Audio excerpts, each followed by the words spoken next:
రవీందర్ రెడ్డి గారు, మీరు చూశారుగా సమస్య తీవ్రత. భక్తులు నిత్యం కొన్ని లక్షల రూపాయలు నష్టపోతూనే ఉన్నారు. ఇక్కడ అక్కడ అనే లేదు, ముఖ్యంగా నార్త్ ఇండియన్స్ మన టెంపుల్స్కి రావడానికి జరిగే ప్రయత్నంలో ఎక్కువగా నష్టపోతున్నారు. వాళ్ళు టీటీడీ వెబ్సైట్ని వాళ్ళు సందర్శించడంలో, గుర్తుపట్టడంలో కొంత నాలెడ్జ్ లేకపోవడమే ఒక కారణం అవ్వచ్చు. దీనికి మనం చేసే పరిష్కారం ఏంటి? ఏం జరగాలి? తిరుపతి దేవస్థానం ఏమైనా చర్యలు తీసుకోవాలా? ప్రభుత్వాలు ఏమైనా, ఏపీ గవర్నమెంట్ కానీ లేకపోతే ఆలయ దేవస్థానాలు కానీ ఏమైనా చర్యలు తీసుకోవాలా? ముందుగా పెద్ద ప్యానల్ ఉన్న అందరికీ కూడా నమస్తే అండి. ఏదైతే సైబర్ క్రైమ్ జరుగుతూ ఉంది, ప్రతి క్షణం కూడా వాట్సాప్లలో, టీవీలలో వస్తూ ఉంది, మీరు నమ్మొద్దని. కానీ ఇలాంటి టీటీడీ పేరు మీద ఈ తప్పుడు .coms ఇవన్నీ కూడా చాలా మటుకు ఈ మధ్య ఇంకా ఎక్కువైపోయినాయండి. ముఖ్యంగా నేను ఈ సందర్భంగా తెలియపరచుకునేది ఏంటంటే, ఏదైతే ప్రభుత్వం దీని మీద ముందస్తుగా ఒక సపరేట్ వింగ్ ఏఐని వాడుకొని ఒక వింగ్ని ఏర్పాటు చేసి, ఇక్కడ సైబర్ క్రైమ్ ఇంటెలిజెన్స్ ఒకటి మనం సపరేట్గా ఏర్పాటు చేయాలా. ఒక ఇంటెలిజెన్స్ అనేది ఆల్రెడీ ఉంది, కానీ సైబర్ క్రైమ్ మీద ఒక సపరేట్ ఇంటెలిజెన్స్ ఏర్పాటు చేయాలా.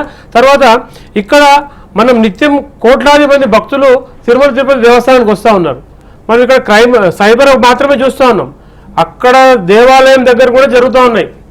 అక్కడ కూడా చాలా మోసాలు జరుగుతూ ఉన్నాయండి. మీకు తొందరలో దర్శనం చేపిస్తామని డబ్బులు వసూలు చేయడము, ఇలాంటివి కూడా చాలా జరుగుతూ ఉన్నాయి. ఎందుకంటే ఎంత ఇంటెలిజెన్స్ నిఘా ఉన్నా కానీ ఇక్కడ అధికార నిర్లక్ష్యం ఒకటి కొట్టొచ్చినట్టు కనబడతా ఉంది. ఇంతకుముందు పెద్దలు చెప్పినట్టు ఇక్కడ ప్రతి విషయంలో కూలంకుశంగా భక్తుడు ఎక్కడికైతే వెళ్తున్నామో ఆ తొందరపాటు అనేది మెయిన్, అంటే తొందరగా దర్శనం అయిపోవాలా. దానికి కారణం ఏంటంటే 3 నెలలకు ఒకసారి వీళ్ళు ఒక కోటా పెట్టి టికెట్లు రిలీజ్ చేస్తూ ఉన్నారు. అందులో ఒక అరగంట గంట మాత్రమే ఉంటాయి టికెట్లు, ఈలోపు అయిపోతున్నాయి. ఇక్కడ అది కూడా ఒక పెద్ద సమస్యగా మారిపోతుంది. కాబట్టి స్కామ్ ఏమైనా జరుగుతుంది అనిపిస్తుంది. యాక్చువల్లీ అందులో కూడా ఒక రకమైన స్కామే ఉంది. ఎందుకంటే ఆల్రెడీ ఈ బ్లాకింగ్ చేసే వాళ్ళందరూ కూడా ఒక టీం వర్క్ చేస్తారండి. మామూలుగా మనం ట్రై చేస్తే 3-4 సార్లు 4-5 సార్లు ట్రై చేస్తూ ఉంటే దొరుకుతాయి. కానీ ఈ హ్యాకర్స్ ఎలా ఉన్నారంటే, డైరెక్ట్ పొద్దున్న కూర్చుంటారు, మొత్తం సిస్టమ్స్ పెట్టి 10 మంది కూర్చొని రెడీగా ఉంటారు. ఇంకా దాన్ని ఎట్లా అంటే దోచుకోవడానికి ఎలా రెడీగా ఉన్నారో అట్లాంటి పరిస్థితి ఉంది. కాబట్టి సిస్టమ్ అంతా మార్చాలండి.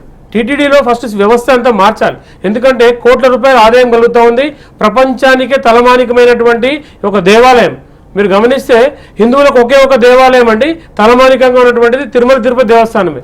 ముస్లింలకు మక్కా ఉంది, క్రిస్టియన్లకి జెరూసలేం ఉంది. కానీ ఇక్కడ ఉన్నది హిందువులకు మాత్రం ఒకటే దేవాలయం ఉంది. కాబట్టి ఇక్కడ అధికారులు మెజారిటీగా ఉన్న హిందువులకి ఒక సపరేటు వ్యవస్థను ఏర్పాటు చేసుకోవాలా. కోట్లాది రూపాయల ఆదాయం ఉన్నటువంటి ఈ యొక్క దేవస్థానంలో ఇప్పుడు ఇంతకుముందు చెప్పారు, ఆ సైబర్ క్రైమ్ జరుగుతున్నప్పుడు ఎప్పుడో కానీ చూడరు ఇక్కడ. అంటే అయింది, అంటే బాధితులు వచ్చేంత వరకు కూడా తెలియని పరిస్థితి.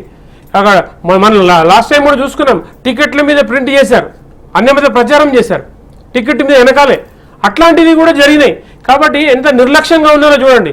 అంటే తిరుపతి ప్రచారం చేస్తున్న బుక్కులలో కూడా కొన్ని రకమైన అన్యమత ప్రచారాలు జరిగినాయి. ఇంత నిర్లక్ష్యంగా అధికారులు ఉన్నారు. అంటే చిత్తశుద్ధి లేకుండా పనిచేసే వాళ్ళు ఉన్నారు. కాబట్టి ఇలాంటి వ్యవస్థ జరుగుతూ ఉంది. కాబట్టి హిందూ జేసీగా మేము ఈ యొక్క అధికారులను మేము తీవ్రంగా ఇదిస్తున్నాం. ఏంటంటే మీరు చేసేటువంటి డ్యూటీ కరెక్ట్ చేయట్లేదు. డబ్బులు ఉన్నాయి మీ దగ్గర, టైం ఉంది, సిస్టమ్ ఉంది, కానీ మీరు కరెక్ట్గా డ్యూటీ చేయట్లేదు. కాబట్టి ఇట్లాంటి తప్పులు జరగడానికి కారణమవుతుందండి.